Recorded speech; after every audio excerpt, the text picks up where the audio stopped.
Now it's 6. The fallout continues following controversial social media posts made by the former Coffeyville commissioner. Plus, Webb City firefighters serve up a breakfast to benefit one of their own.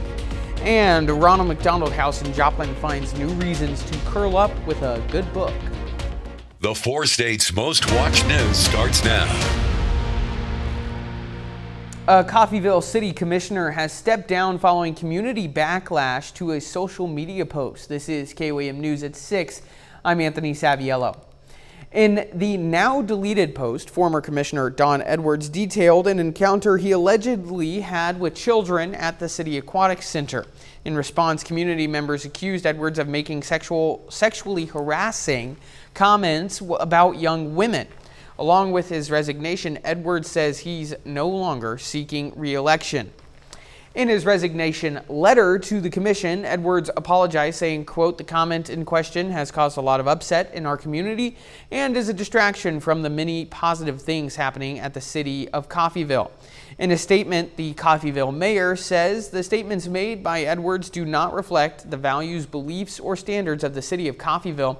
She says the city commission, quote, "strives to create an environment that is respectful, inclusive, and safe for all our residents, especially our children."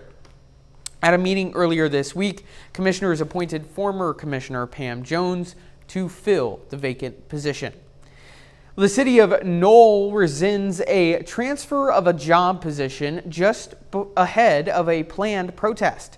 Yesterday, the city announced that Rhonda Wise would be transferred to a newly created parks position by the mayor. Wise is facing felony perjury charges in connection with the Missouri State Highway Patrol investigation of a fatal hit and run. A public protest had been planned for this morning at 10 in response to the transfer of Wise. At 10 this morning, the city released a statement saying the city council had met and voted to rescind the transfer of Rhonda Wise to the roles of Code Enforcement and Events Administrator, a newly created position. The protest did not happen and organizers declined to speak on camera. The mayor has also been contacted for statement. As of now, his office has yet to respond. Well, it's still a little wet outside. Chief Meteorologist Doug Hetty joins us. Yeah, we had some showers, thunderstorms outside, especially early this morning. Most of these have been tapering off over the past several hours. You can see our upper level low right across central parts of Missouri, so that counterclockwise spin. Still some scattered showers in our eastern counties, but just about everybody else pretty much dry. And I think that's what we'll see as we go through the overnight hours. We are going to watch some thunderstorms kind of trying to track in tomorrow morning. So we are going to have some hit and miss storms. And then again during the afternoon, I think these are mainly going to be on the Kansas and also the Oklahoma side. However, bigger batch of thunderstorms may try to drop in by Sunday morning. And then those could be a little bit stronger, so we'll keep our eyes on that. 80 for a high today. Average high is 86 degrees. We'll look at those thunderstorm chances here in just a bit. All right, Doug, see you soon. The Webb City Fire Department served up a breakfast to help one of their own. Nathan Lipsey and his wife and their child Dante extremely prematurely at just 25 weeks on May 29th. Extremely premature babies, often called micro-preemies, face serious medical challenges. Dante must stay at the NICU until full term, which will be about 13 more weeks. The crew served this morning's breakfast to help with increasing medical bills and also help with travel for Nathan and his family as they make multiple trips to and from the hospital. Yeah, we're picking him and his family up to kind of help and hopefully, get the community out here to support what we believe in. So. For $5, people could fill up on biscuits and gravy with sausage, plus a choice of water, coffee, or juice. All proceeds go to the Lipsey family to help with medical expenses. Well, the Ronald McDonald House Charities of the 4 states opened a new chapter on fundraising today in Joplin, thanks to some local authors. As KOAM's Ty Parks shows us, the charity showed its appreciation for a good book. A group of local authors come to raise money for Ronald McDonald House. I started talking to local authors about how they would, if they would be interested in doing a fundraiser for Ronald McDonald House, because Ronald McDonald House has a lot of people come through, and some have to stay a long time, and it costs $10 a night for them to be able to stay here. It's up to the author how they want to do it. Some people are donating absolutely everything that they sell, and some are giving a portion, or some are giving all the profit to them. Emily Gibson from Ronald McDonald House says they like it when the community steps in to help. Yeah, we love third-party fundraisers where people in the community just want to pitch in their time and their effort, their energy into raising money for us. We're kind of hands-off in this situation, and we just get to let the authors do their work and shine in the community. There is a wide variety of children's books for sale, picture books, fiction, and even nonfiction. Reading is so important. And if you don't start children young, it's really hard to get them to enjoy reading and to look forward to it. But I especially enjoy writing about historical figures that maybe people aren't very aware of, but still individuals who had remarkable accomplishments. In Joplin, Ty Parks, Cape. If you see a book you would like to purchase, you can go to Ronald McDonald House or email kelly@kellyredden.com. Well, food vendors rolled out to Central Park in Carthage today for the June edition of Food Truck Friday. We'll serve that story up later in the show. But up first, Father's Day is this Sunday. We'll talk to some folks to find out what the holiday means to them. With Father's Day just around the corner, Americans are gearing up to show their appreciation, and they're putting their money where their hearts are. According to FinanceBuzz.com, spending is expected to top a whopping $24 billion this year on gifts and celebrations. KOAM's Lonnie Walton asked some folks in the area just what makes their fathers so special. My dad passed away about 16 years ago. John Hipple is the owner of Sign Design in Joplin. He's been running this business for over 30 years. He says his inspiration comes from someone else who's also a businessman, his father. He was definitely a hard worker. He was very interested in making sure that we always had something to do. We stayed busy. We also caught up with some drivers passing through the 4 states. I found one who says this year her dad would have been 100 years old. He inspired me to join the service, and he was my hero, and so I'm very proud. And what makes dads happy these days? Getting together with the kids, grandkids. I personally just want to be around my family. Spending quality time together and also grilling and cooking some good food together. I just want to be with my kids, be around them, and spend quality time with them. Some drivers only have memories left. Fishing, riding motorcycles, a lot of good memories, very close to both of them. Very Christian man, very generous. If my father was here today, that's all I know what I would do is give him a big hug and a big thank you. And this whole quality time thing, it seems Hipples got it all figured out with his own kids. And my kids are great. They do that with us a lot. And in fact, that's what we're doing tomorrow. And hopefully that love will continue to spread throughout the year. Reporting in Joplin, I'm Lonnie Walton, KOAM News. Well, according to FinanceBuzz.com, Father's Day is the 4th largest holiday for greeting card sales, followed by Valentine's Day, Mother's Day, and of course, Christmas. Well, a little later, the Thunder look to even up their series against the Pacers. Ben McLeish has a preview of Game 4 of the NBA Finals coming up in sports. Plus, we got a little bit more rain heading in our direction. We're going to look at that coming up.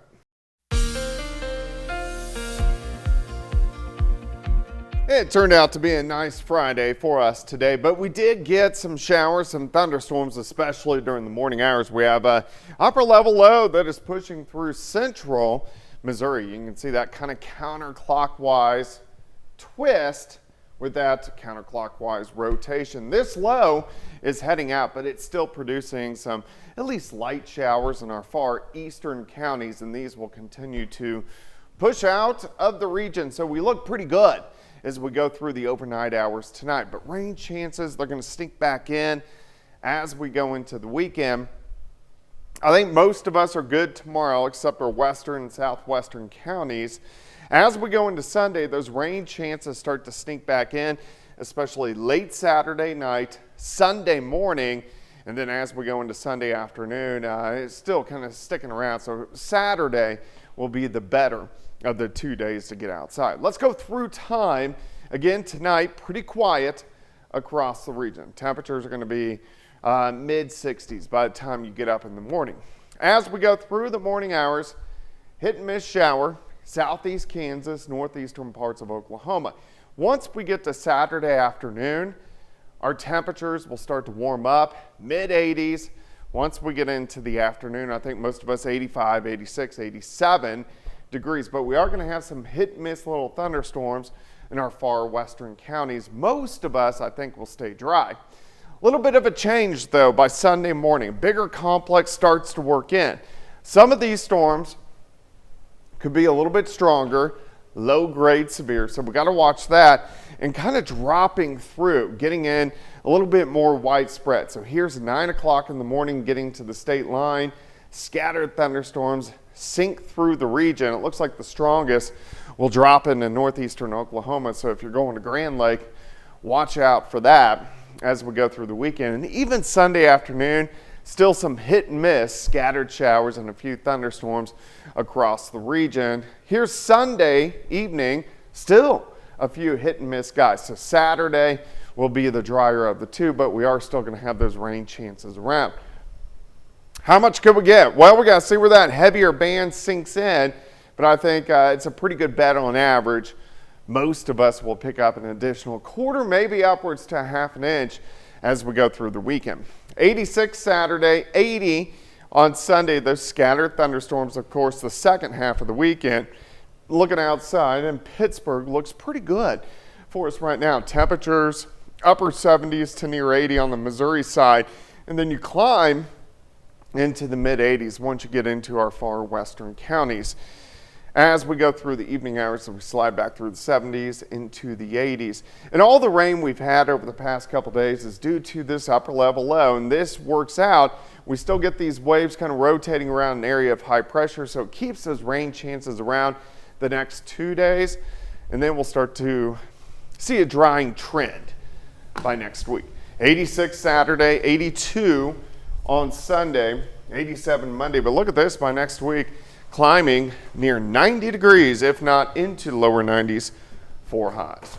I think, you know what, 90 seems a little hot, but I think we'll take it after being nothing but wet and soggy. I agree. We'll take it. Thanks, Doug. Well, just because the 4 states is heading into summer doesn't mean you shouldn't be concerned about the weather. Scan this QR code with your phone and head straight to the updated weather resources page on our website, where you can find information on storm shelters, weather updates, closings, and road conditions. You can also find tips for watching live streams in real time. It's called the Weather Resource page on KOAMnewsnow.com. Just a heads up for some drivers in Joplin, Main Street from 4th to 7th Street will be closed tomorrow from 8 in the morning until 8 at night due to a motorcycle event hosted by the House of Speed. Expect a lot of activity around City Hall and plan to use an alternative route. And if you're looking for a family fun event, Vernon County has you covered. The 60th annual Bushwhacker Days just kicked off in Nevada, Missouri. The festival began Thursday with a barbecue and Bushwhacker Days royalty coronation. It wraps up this Saturday with live music and carnival rides. Armbands are available for $30 at the gate. You can find all the fun and action at the Nevada Square. Still ahead, PSU Athletics announces its 2025 Hall of Fame class. Plus, Joplin Outlaw is off to a red-hot start on the season. Ben McLeish has those stories and more up next in sports.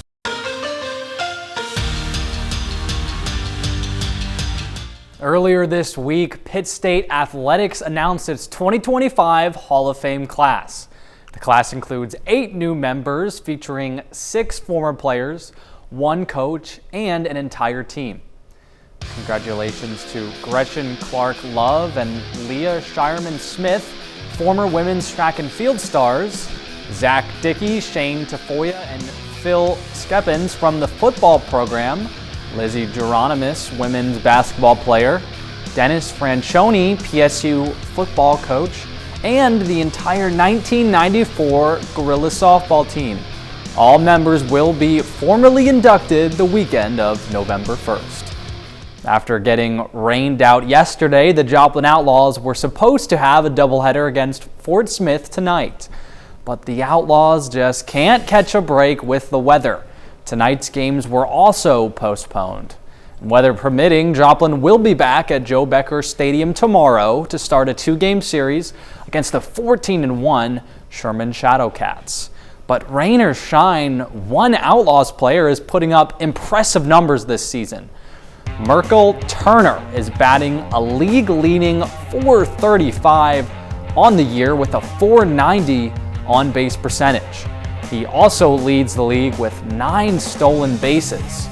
Turner's doing it all for the Outlaws this season, including flashing his glove in center field. Turner is certainly on the Mid-America Player of the Year watch list. In the major leagues, the Royals and Cardinals have matchups tonight with both teams looking to snap losing streaks. The Royals open up a 3-game series with the Oakland A's, looking to snap a 3-game losing streak. KC just wrapped up their season series with the Yankees, which they failed to record a single win. This will be a big series for the Royals, looking to get some wins against one of the American League's bottom feeders. Meanwhile, the Cardinals are riding a 5-game losing streak that's dropped them to 3rd place in the division, but they have the chance to jump back into 2nd place with the matchup against the division rival Brewers. First pitch for both games is at 7:10. And in the NBA Finals, the Thunder have a crucial matchup with the Indiana Pacers. OKC is on the road for Game 4, and they trail the series 2-1.